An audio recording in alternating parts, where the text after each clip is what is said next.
bastante satisfactoria y con muchos éxitos para cada uno. Vamos a dar inicio a esta jornada que, si se dieron cuenta en su programa, ¿verdad? La jornada es en tiempo bastante corta, pero bastante enriquecedora también. El tema del módulo que vamos a tener el día de hoy son infecciones de transmisión sexual, y vamos a tener con nosotros pues ya profesionales que han tenido la oportunidad de compartir con cada uno de ustedes. Siempre recordándoles, ¿verdad?, que tenemos la entrega de la tarea número 3, la tarea virtual número 3 para el día de hoy. Y también recordándoles que el examen del módulo del día de hoy pues siempre va a estar habilitado a partir del mediodía, ¿verdad? 12:30, para que ustedes puedan hacerlo siempre con la misma dinámica de finalizarlo el día miércoles. Bien, no sé si hasta aquí alguien tiene alguna duda respecto a la tarea que tenemos que entregar el día de hoy, si todo está bien.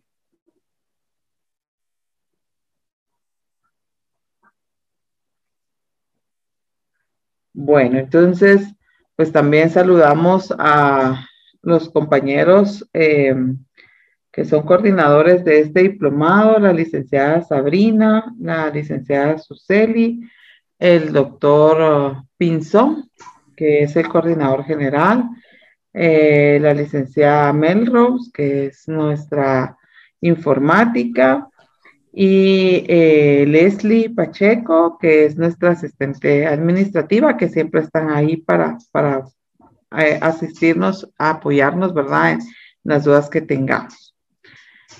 Vamos a dar inicio a la jornada del día de hoy. Ya ustedes conocen al doctor René Arita, quien el día de hoy va a compartir con nosotros el primer tema de esta jornada.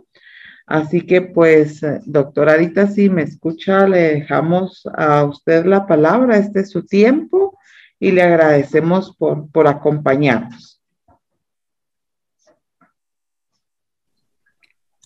Sí, muy buenos días. Muchas gracias.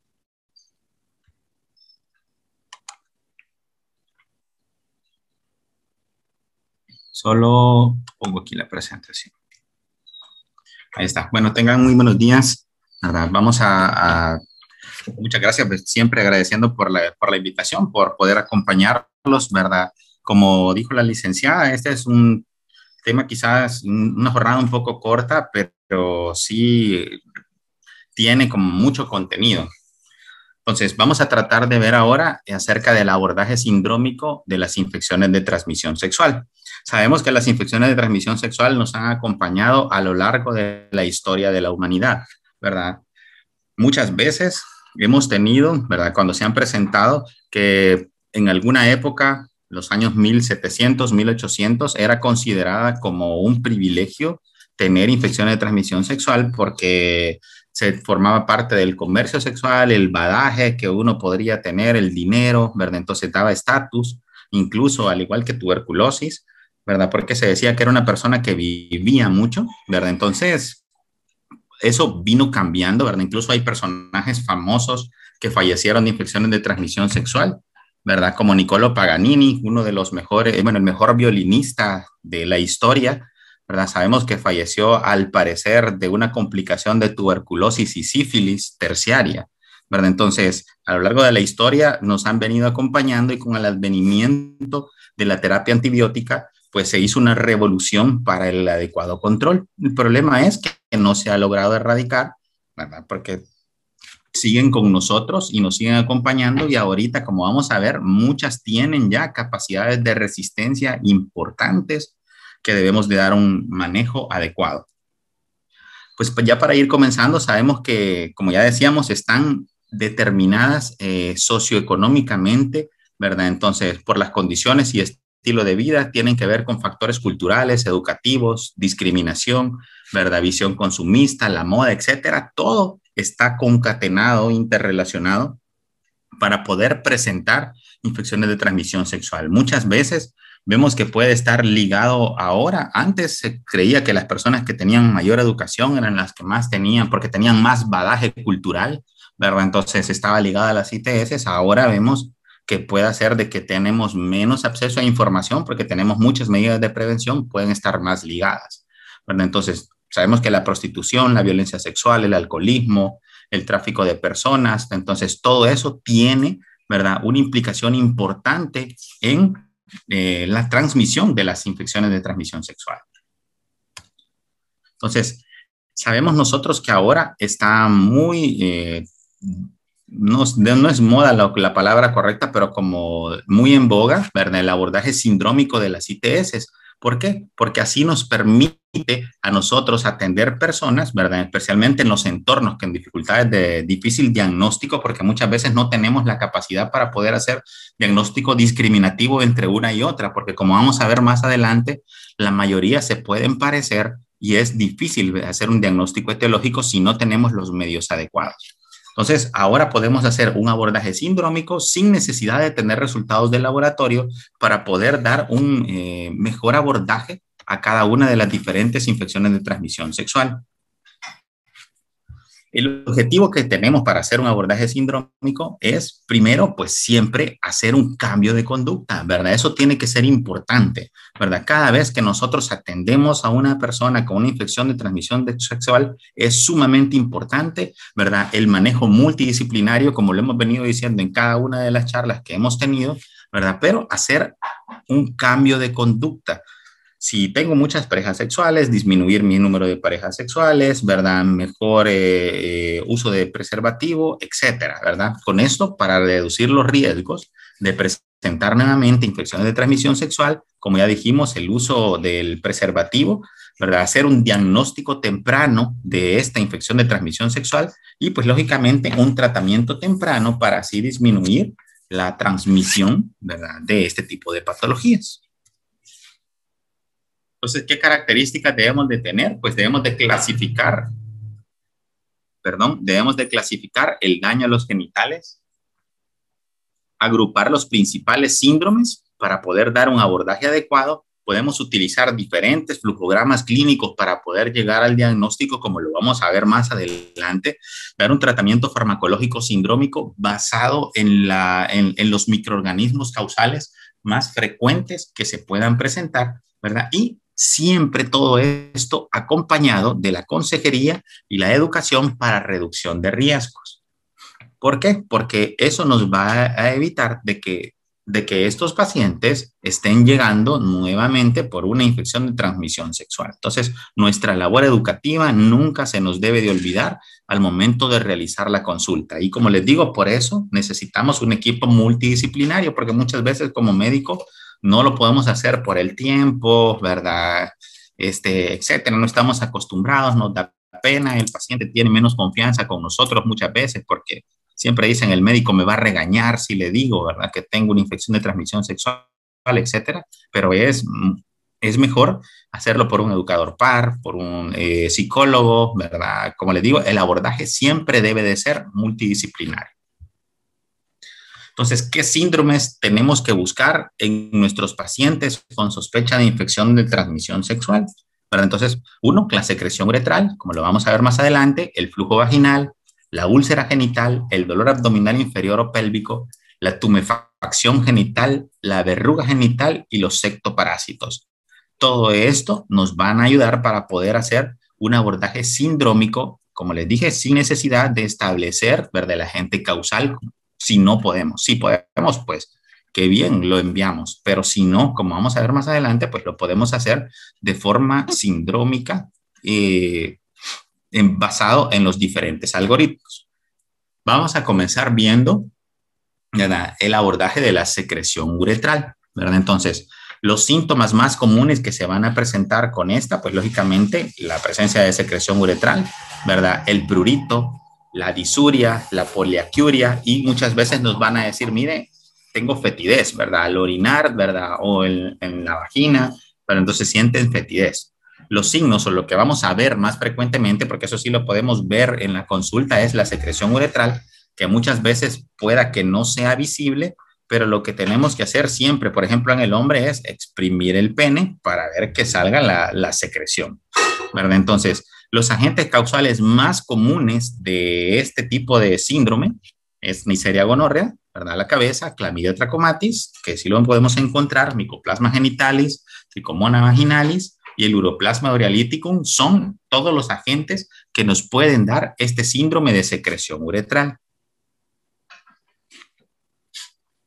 El flujo vaginal también lo podemos abordar de forma sindrómica. Vamos a ver más adelante un poco acerca de los manejos y abordajes y la inspección que vamos a realizar, ¿verdad? Entonces, los síntomas más comunes que se van a tener, pues lógicamente es el flujo, ¿verdad? Puede haber prurito, puede haber disuria, puede haber dispareumia, ¿verdad? Entonces, que es dolor al momento de tener relaciones, ¿verdad? Puede haber fetidez también, ¿verdad? Además, podemos ver los diferentes signos, ¿verdad? Como es el flujo vaginal, el eritema vulvar, puede haber edema vulvar incluso, y todo esto nos va orientando a algo sindrómico que puede ser causado, ¿verdad? Por diferentes agentes. Puede manifestarse como una cervicitis, que solo nosotros lo veamos cuando colocamos el espéculo y vemos ahí salida de secreción, entonces podemos pensar que sea Neisseria, gonorrea y Clamidia trachomatis, que son los más frecuentes que nos van a causar este tipo de flujo.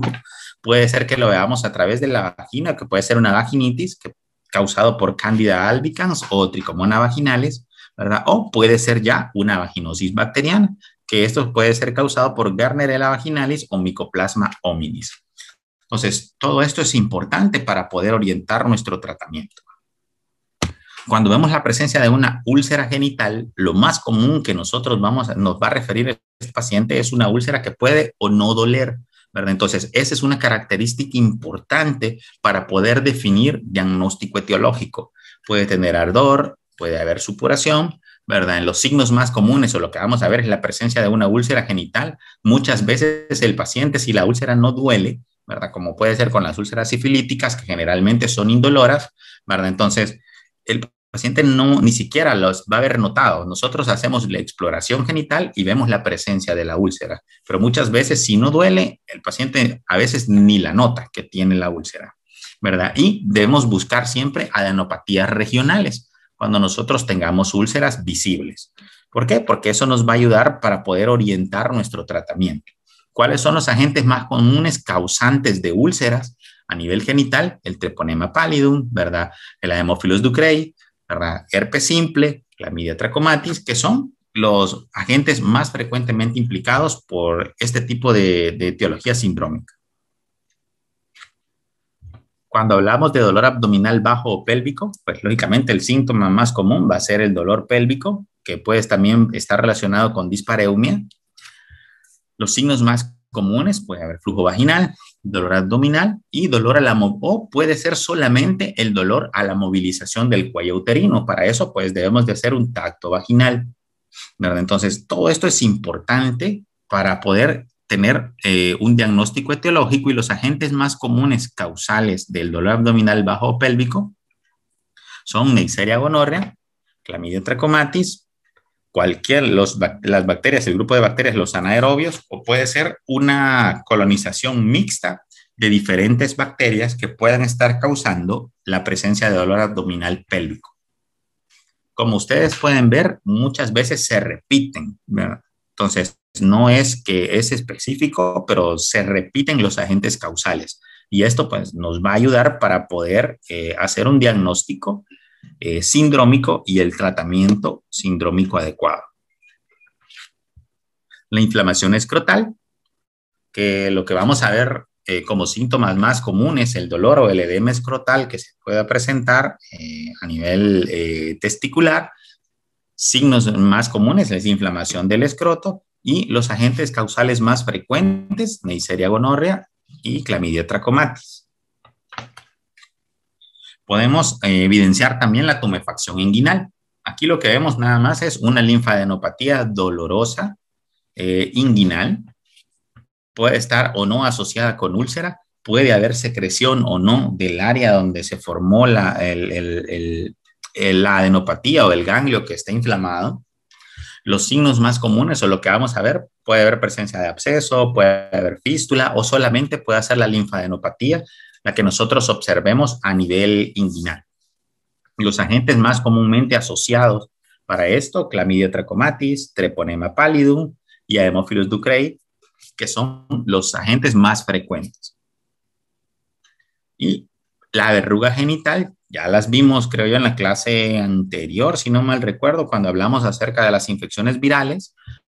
Lo más común, pues, es ver la verruga genital, que pueden ser papulosas, puede o no generar prurito, ¿verdad? Los signos más comunes que nosotros vamos a ver, pues, la verruga, y esto ya sabemos que los agentes más comunes pueden ser el virus del papiloma humano, del cual hablamos la vez anterior, molusco contagioso, o incluso a veces pueden simularlas por Treponema pallidum. Entonces, es importante poder determinar cuál es la causa para hacer el abordaje sindrómico.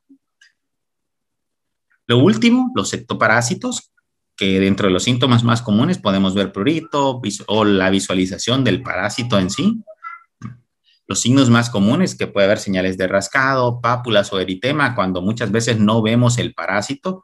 Y los agentes más comunes, ¿verdad? El Pityrius pubis y el Sarcoptes scabiei, que son los más frecuentes que se puedan presentar. Entonces, todo esto nos va a ayudar a nosotros.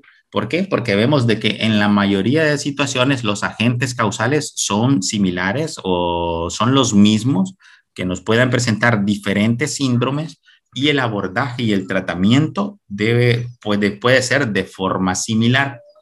¿Qué cosas son importantes que yo debo de realizar en todos mis pacientes con una infección de transmisión sexual?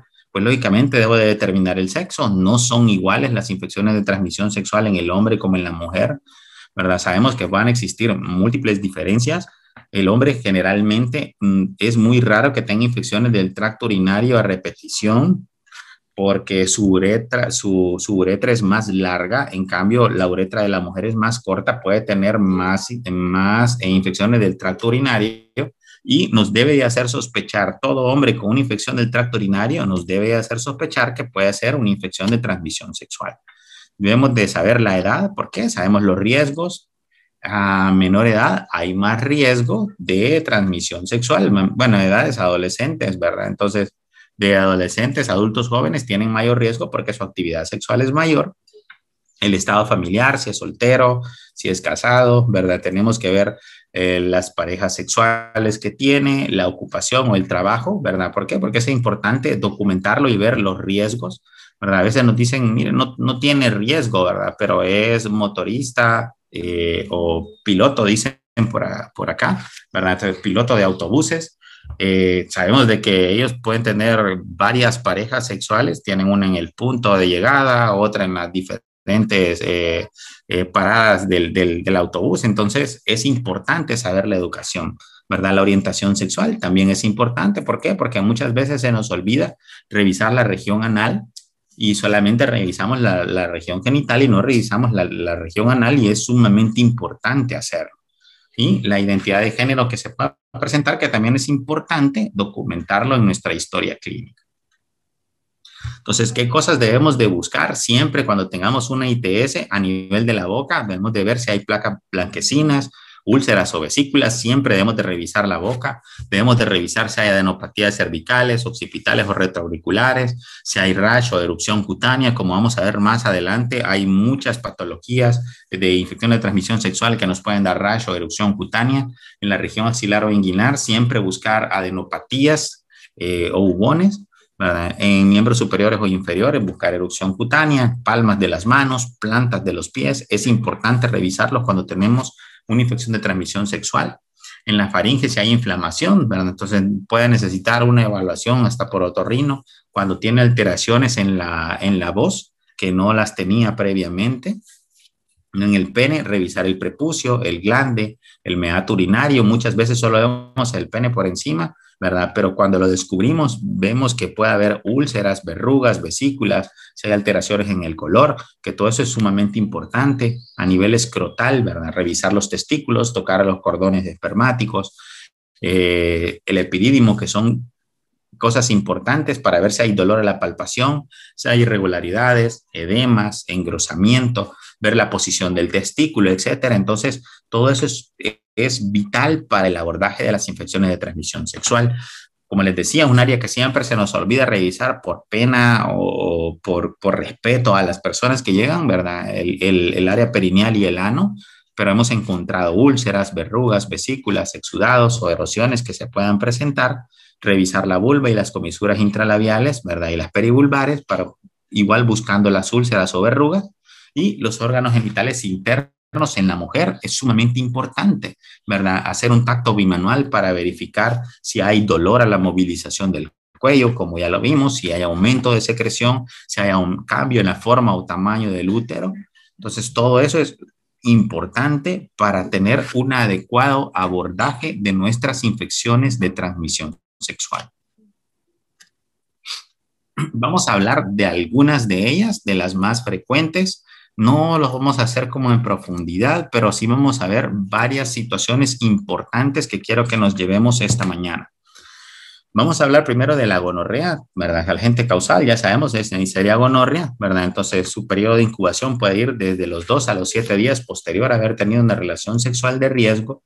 La gonorrea se ha convertido en una de las situaciones altamente preocupantes al momento por la capacidad de resistencia que ha tenido la Neisseria gonorrea. Sabemos que al principio solo le decían a alguien penicilina, póngase una penicilina, y no había problema, ¿verdad? Si llegaba con secreción uretral. Pero ahora vemos que cada vez tenemos mayor capacidad de resistencia y tenemos ya las supergonorreas que son resistentes a todo y tenemos cepas en Reino Unido, en Estados Unidos. Entonces es muy importante que hagamos el abordaje adecuado y el seguimiento adecuado con las recomendaciones para el uso del preservativo para disminuir esto.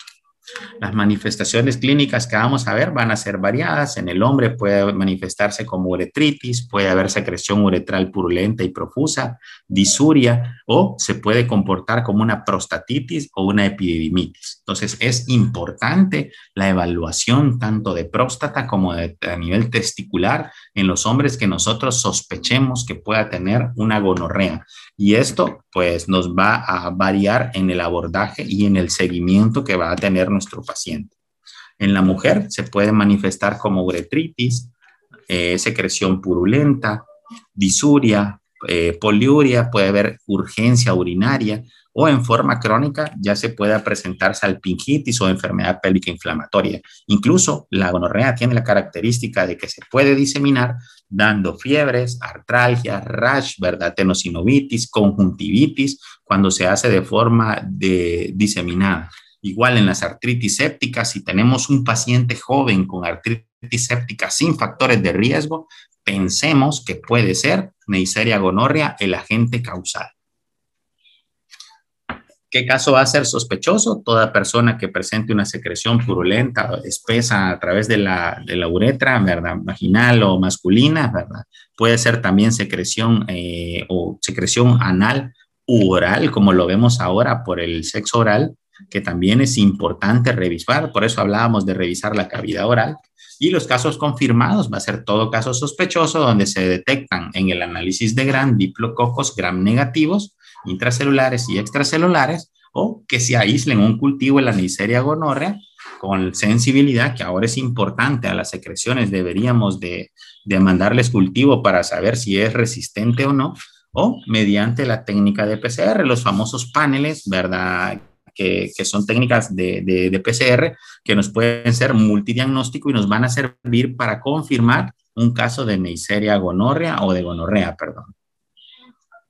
El tratamiento para uretritis, cervicitis y proctitis siempre ahora se prefiere, ¿verdad? Entonces, utilizar 2 antibióticos. Utilizamos una cefalosporina de tercera generación más un macrólido.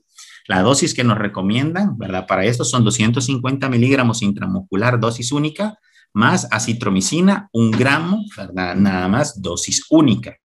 Si es faringitis, es ceftriaxona siempre, 500 miligramos, dosis única, y si es acitromicina, serían para faringitis 2 gramos, dosis única.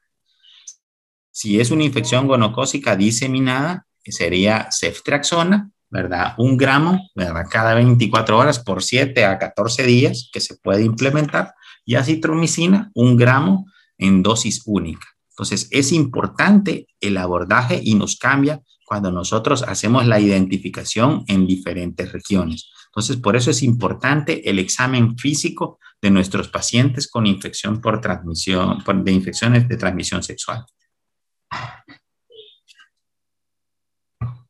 Para hablar un poquito de sífilis, ¿verdad? Entonces, la etiología, sabemos nosotros que es el treponema pallidum, su periodo de incubación es un poco mayor que el periodo de gonorrea, ¿verdad? Vimos que el otro era de 2 a 8 días, posterior a haber tenido una relación de riesgo. Aquí es de 10 a 90 días, con una media que puede ser hasta dentro de 4 semanas. Puede hacer que, por eso alguien dice, no, mire, pero yo ni he tenido relaciones sexuales recientemente, pero puede ser tan largo como 3 meses. ¿Verdad? Entonces, para comenzar a presentar sintomatología. La forma de transmisión ya sabemos que se adquiere por contacto sexual, ¿verdad? Ya sea reciente o intermedio, ¿verdad? Con personas que han tenido sífilis reciente. También se puede adquirir por vía transplacentaria, ¿verdad? Y raramente, es muy raro, por todo lo que tenemos ahora de los análisis de sangre, ¿verdad? Entonces, a través de transfusión sexual. Entonces, perdón, de transfusión de sangre, disculpen, de transfusión de sangre, ya que el treponema pues, puede vivir muy poco en estas condiciones. El treponema pallidum lo que va a hacer es penetrar a través de la mucosa sana o a nivel de la piel erosionada, ¿verdad? Y rápidamente se va a diseminar en todo el organismo. Entonces, por eso es que las etapas precoces de la infección pueden ser también con manifestaciones sistémicas, ¿verdad? Si no damos un tratamiento temprano. Entonces, podemos clasificarla como sífilis adquirida y no específica, ¿verdad? En el caso sospechoso va a ser una persona que presente uno o más de los siguientes síntomas, como ya dijimos, en la sífilis la úlcera es única, generalmente es indolora, con bordes elevados, que puede estar acompañado de linfadenopatía inguinal dolorosa. Puede haber rash maculopapular en tórax de forma aguda y en el abdomen, así como en las palmas de las manos y en las plantas de los pies, ¿verdad? O puede haber lesiones también tipo condilomas planos, ¿verdad? Que a veces se suelen confundir cuando no tenemos como mucha experiencia para verlos. Creo que tengo unas fotos de condilomas planos secundarios a sífilis más adelante. El caso confirmado, pues lógicamente va a ser a través de pruebas serológicas, ¿verdad? Que puede ser por una prueba directa, como lo van a ver más adelante, o una prueba indirecta, ¿verdad? Entonces, ahora lo que utilizamos es el algoritmo inverso, casi que a nivel de Latinoamérica, creo que lo van a explicar un poco más adelante dentro de las clases, la prueba rápida para sífilis, o puede ser una RPR, ¿verdad? Y si es necesario, pues utilizar FTADS, ¿verdad? Entonces, pero ahora lo estamos utilizando muy poco, a menos en casos que tengamos mucha duda. Entonces, de esta manifestación de la sífilis pueden haber diferentes formas de aparición, como por ejemplo la sífilis primaria, que la sífilis primaria se caracteriza por la presencia de chancro primario como una pápula indolora, entonces que se puede erosionar y se endurece formando la úlcera superficial, que generalmente es indolora, con bordes elevados. La característica de la base es limpia, ¿verdad? Y es firme. Generalmente este chancro primario tiene la característica que tiene una gran cantidad de treponemas. Si nosotros pudiéramos hacer cultivos de ahí, encontraríamos gran cantidad porque es donde se está dando la mayor replicación y por eso es importante identificarla porque se da una mayor transmisión cuando tenemos chancro primario a nivel genital. Entonces, el treponema también se va a multiplicar a nivel de ganglios linfáticos regionales y eso la hace que se disemine, por eso es importante revisar, ¿verdad? Si tiene adenopatías inguinales. Entonces, la lesión primaria no tarda mucho en desaparecer, puede durar entre 3 a 6 semanas y puede parecer que tuvo una curación espontánea si no se dio tratamiento antibiótico adecuado y el paciente puede permanecer asintomático. Y aquí es donde viene el gran problema con la sífilis, porque muchas veces nadie sospecha que tiene sífilis porque no hay algo que me indique, ¿verdad? Entonces no hay una sintomatología y cuando aparece ya puede ser una sífilis terciaria o una sífilis tardía que va a tener dificultad para su abordaje. Entonces es importante a todas las personas que nosotros evaluemos con una infección de transmisión sexual siempre hacer descarte de sífilis. La sífilis secundaria, perdón, se presenta generalmente después de 2 a 8 semanas de que desapareció la lesión, si no recibió tratamiento, entonces se puede presentar y lo que vamos a ver aquí es que hay diseminación del treponema, puede producir algunos síntomas sistémicos, ¿verdad? Como pueden ser a nivel de la piel, que pueden haber pápulas, puede haber rash, a nivel torácico, ¿verdad? A nivel palmar, a nivel plantar. Puede persistir el chancro, pero es muy poco, más o menos en un 5 a 15%, dice la literatura, que puede persistir el chancro, pero no es lo más característico, ¿verdad? Entonces, lo más característico es que no tenga sintomatologías, pero si la hay, ¿verdad? Entonces la debemos de catalogar como una sífilis secundaria. En la sífilis latente la podemos dividir en 3 tipos de sífilis, ¿verdad? Entonces, ¿por qué? En base al tiempo. La sífilis latente temprana, ¿verdad? Que es aquella infección que se presenta después de menos de un año de haber adquirido la sífilis, y esta puede producir recidivas y existir una elevación en el título de pruebas serológicas cuantitativas, ¿verdad? El 90% de las recidivas pueden ocurrir en el primer año. Aquí lo que podemos ver en la latente temprana es que el paciente sí sabe más o menos cuándo tuvo su relación de riesgo y puede tener manifestaciones a nivel de piel mayoritariamente o adenopatías regionales que puedan estar aumentadas. En la sífilis latente tardía, entonces esta se presenta más de un año de haber estado en contacto, ¿verdad? O haber tenido su relación de riesgo por una sífilis. Los signos físicos pueden estar ausentes en la mayoría de casos, puede haber antecedente de sífilis previa con un tratamiento inadecuado, pero la característica importante es que aquí las pruebas serológicas generalmente siempre van a ser positivas. Y en la sífilis latente de evolución desconocida es cuando no se logra determinar realmente el tiempo en el cual se tuvo la lesión primaria. Y aquí igual las pruebas serológicas van a estar siempre positivas. Entonces es importante el abordaje de la sífilis latente porque este es el momento en el cual se presenta la menor cantidad de síntomas.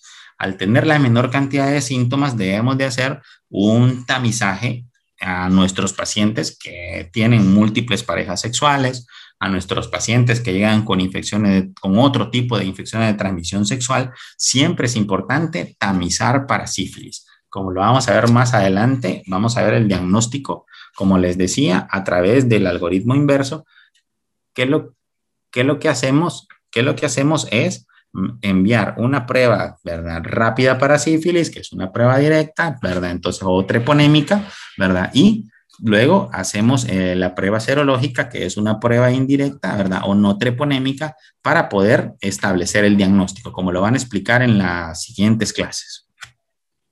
La sífilis terciaria, ¿verdad? Aparece en cualquier momento después de la sífilis secundaria, aún después de años de latencia. Puede ser que sea en la adultez, ¿verdad? En la tercera edad. Hemos tenido casos en los cuales aparece la sífilis terciaria, ¿verdad? Entonces, se presenta, gracias a Dios, solamente en la tercera parte de los no tratados y puede incluir diferentes manifestaciones clínicas que incluyen lesiones gomíticas o gomas, ¿verdad? Que principalmente se puedan presentar a nivel de la piel o los huesos largos. Además, puede haber inflamación que afecta al sistema nervioso central, como el tabes dorsal, ¿verdad? Puede haber en el corazón o las arterias grandes, que puede haber insuficiencia aórtica, aortitis, puede haber aneurisma aórtico. Entonces, las manifestaciones que se van a presentar son mucho más escandalosas y pueden dejar secuelas en la mayoría de los casos. Entonces, la sífilis terciaria puede aparecer en cualquier momento después de haber tenido una sífilis secundaria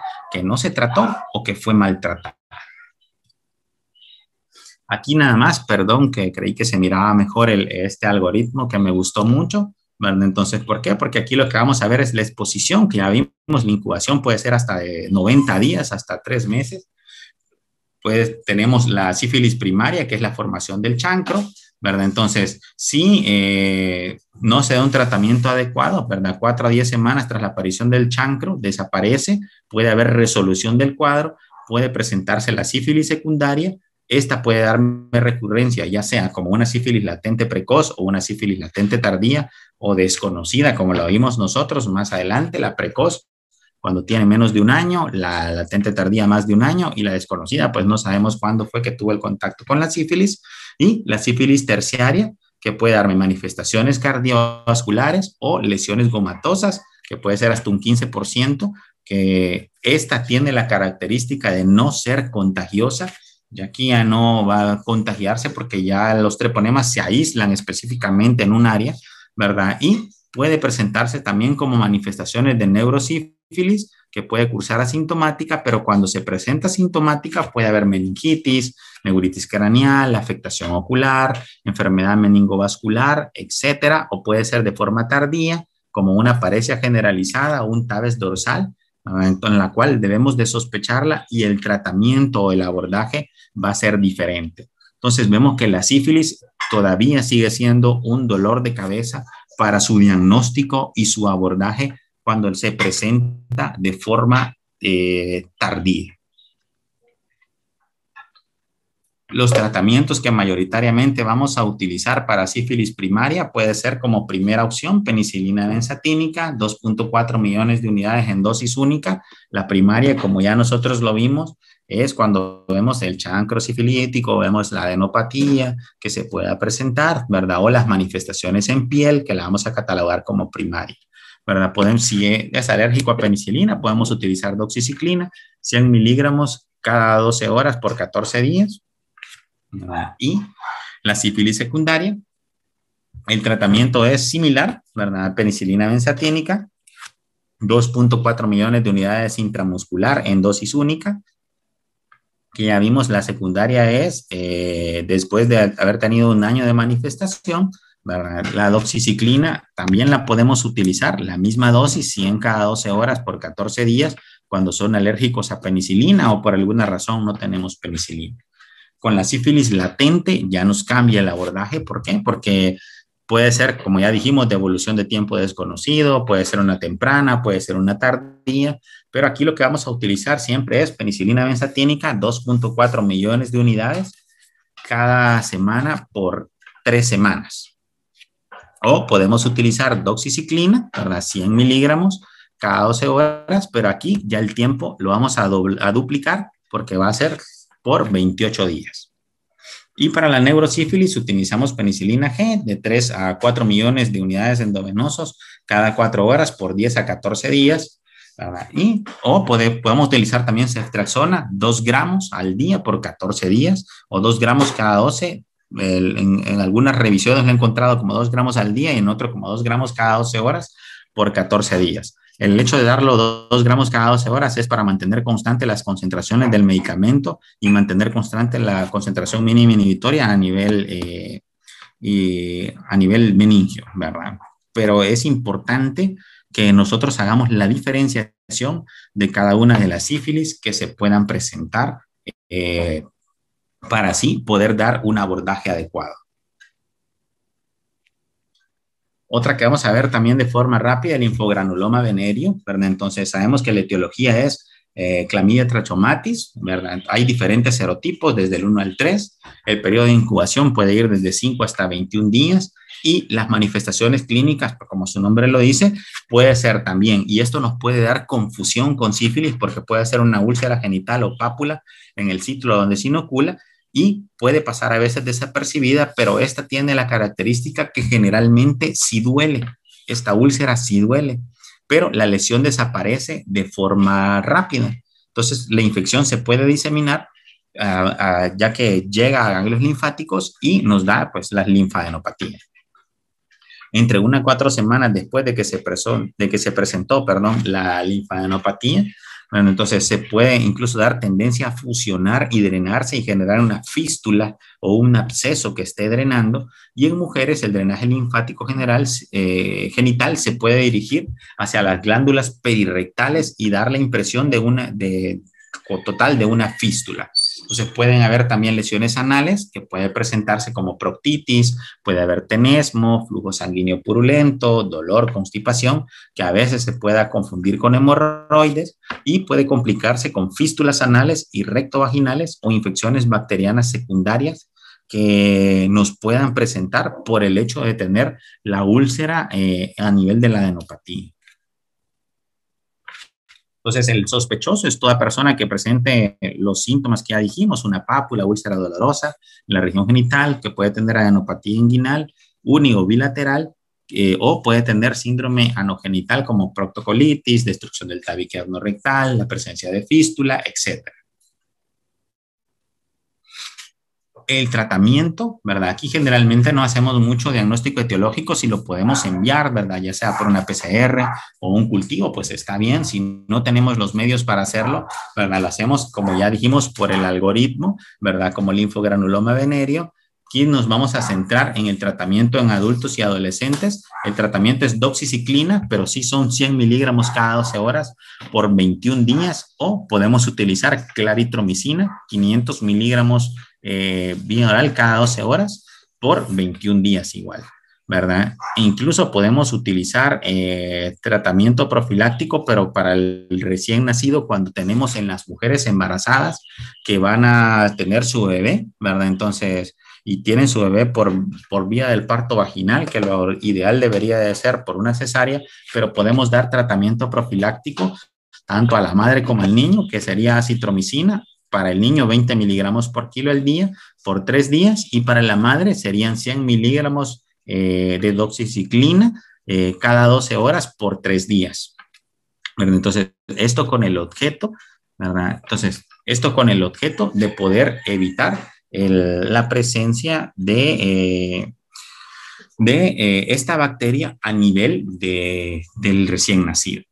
En las embarazadas podemos utilizar claritromicina, ¿verdad? Entonces, 15 miligramos por kilo, que eso es igual a 500 miligramos, perdón, aquí está malo, son 500 miligramos cada 12 horas por 21 días.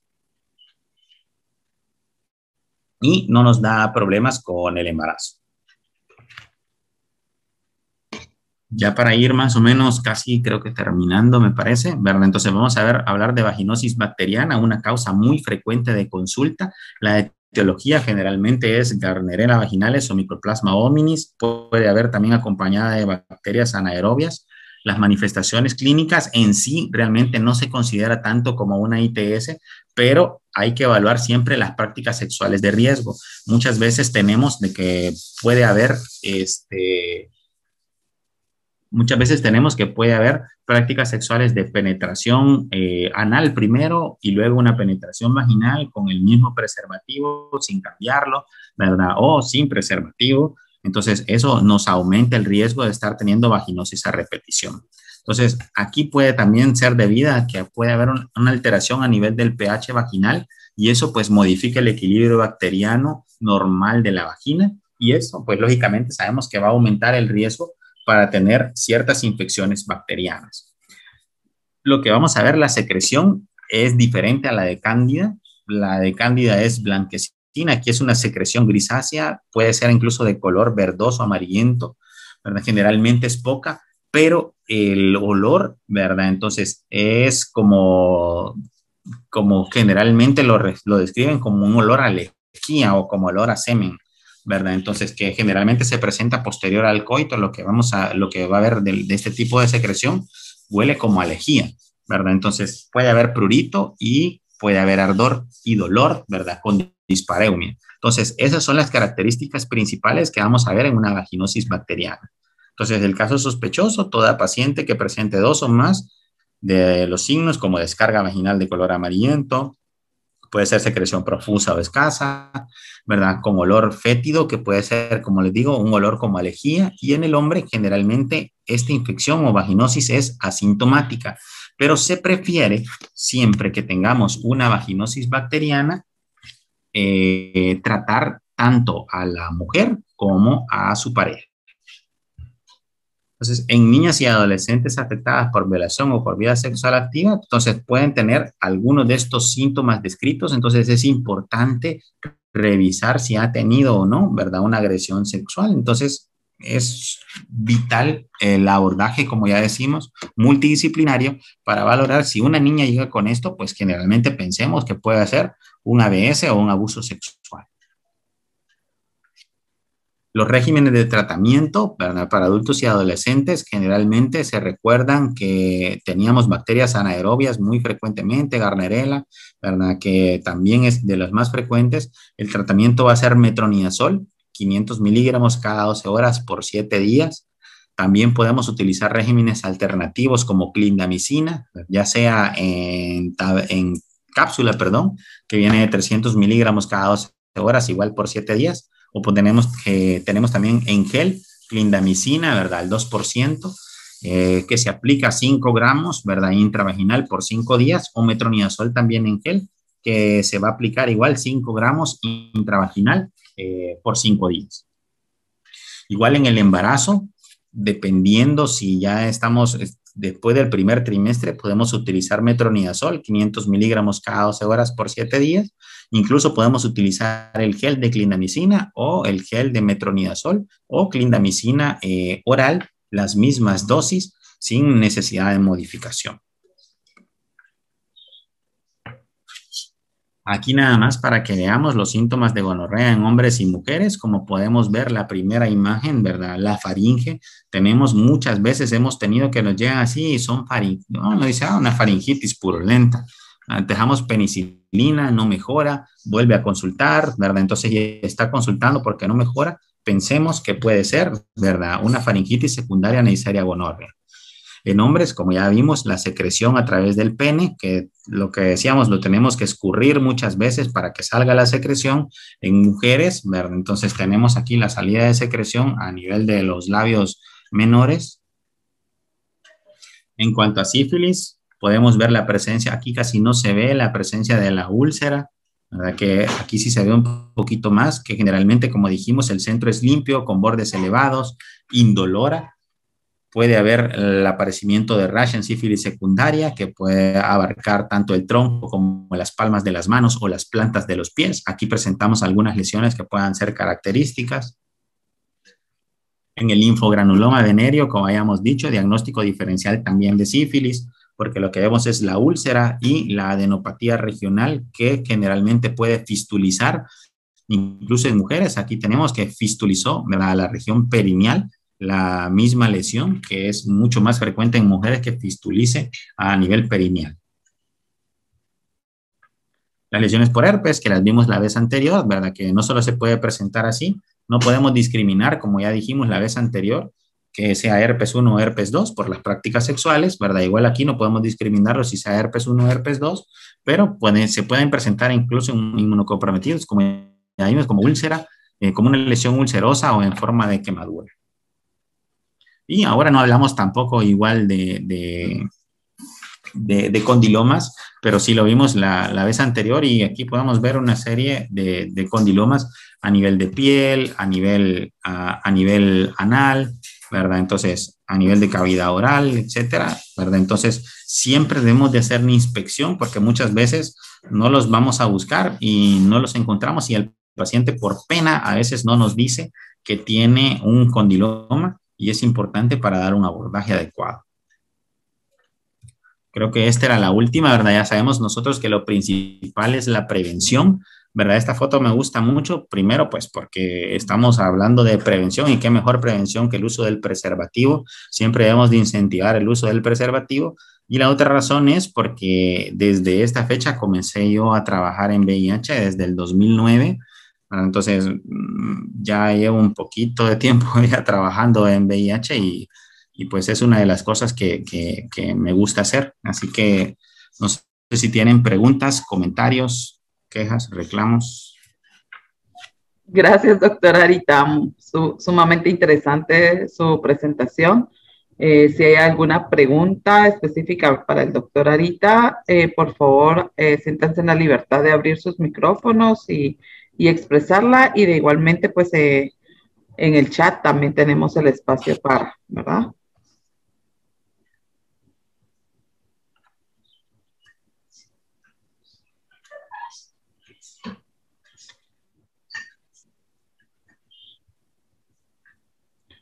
Si hubiese alguna pregunta para el doctor Arita, este es el momento. Sí, buenos días, doctora Arita. Hola, buenos días.